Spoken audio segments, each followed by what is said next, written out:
เลื่อนทายแบบฮะทายไปทางนั้นมันเป็นเรื่องโอ้ยจะคอย อันนี้กระซอยเอาวิกิกรรมการเฮ็ดซาอย่างก็หนานเฉาเว่ยหนานเขาเว่ยหนานเฉาเว่ยหนานเฉาเว่ยตาบีกระทิงอนาคตข้างหน้าจะเป็นเท่าแก่ผลิตซา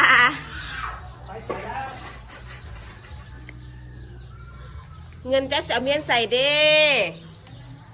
ต้นสดๆจากสวนเองเด้อนันเซาเวอร์ใครเขาเอิ้นมาปัดซ้ายเหงาอันนี้วิธีเริ่มต้นเนาะต้องได้เล่นใบมันก่อนจากนั้นเอาไปคั่วแล้วมาลิงมานวดแล้วก็ตากแดดใครสนใจซื้อจองไลน์พิเศษเลยวะเฮ้ยไลน์วะ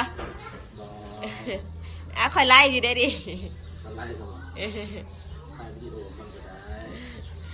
พอแล้วเอาเดี๋ยวติดตามตอนต่อไปเดี๋ยวติดตามตอนต่อไปเดี๋ยวคั่วเราจะทายให้เบิ่งอีกครั้งอันนี้เป็นวิธีที่สอง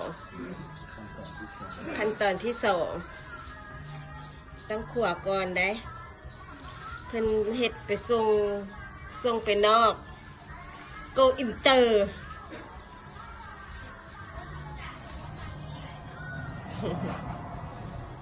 ส่งไปเมกะส่งไป USA ใครสนใจติดต่อบอกได้เลยตอนนั้นเฮ็ดส่งขวดต้องขวดเตาถ่านนะบอกขวดเตาแก๊สฮะน้ำเลยแก๊สมันแห้งพุทธิเตาแก๊สมันไม่หอมนั่นละถ้าตอนต่อไปกดติดตามตอนต่อไปยังขั้นที่สามเนาะนวดอันนี้แมนขั้นตอนที่สามขั้นตอนสุดท้ายแมนบ่สุดท้ายกับตาขั้นตอนการนวดไหมซา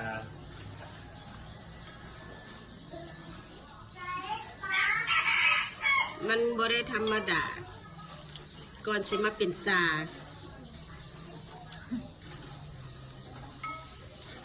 ย้อนมาบ่อนตอกเห็ดมันเห็ดเป็นโอ้ยมันทูแล้วเห็ดกะทำมันนวดเลยมุ้เป๊ะมันนุ่มหยอกหมดทันที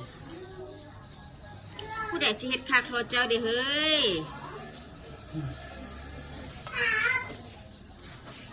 ถ้าเบิ่งมาเห็ดมีมันก็ล่อเลยปานซัดกินประมาณขนาดแท้นี่เราเวลาเขานวดมันจะมีอันขาวๆขึ้นมานวดไปจนน้ำเหนียวจับกันเป็นก้อนปั้นได้พอน่ะมันจะเอาไปตากเบิดทันบ่ได้สะอ่อนหยังดอกคอแบบ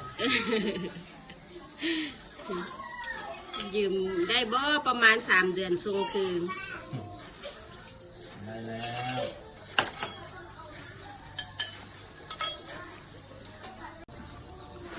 เนี่ยมันเริ่มมีน้ำขาวๆออกมาแสดงว่ามันใกล้จะได้แล้ว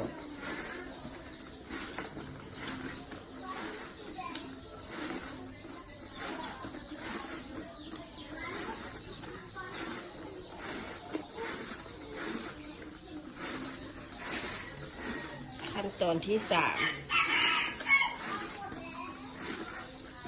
มันจะมีฟอร์ดออกมาแบบนี้แสดงว่าเขานวดใกล้จะได้ที่แล้ว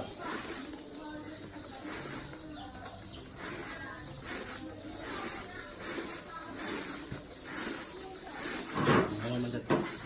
ปั้นได้แบบนี้ถือว่าโอเคแล้วเนี่ยใหญ่มันออกตากมันโอเคขั้นตากมันขั้นสุดท้ายเป็นเส้นนี่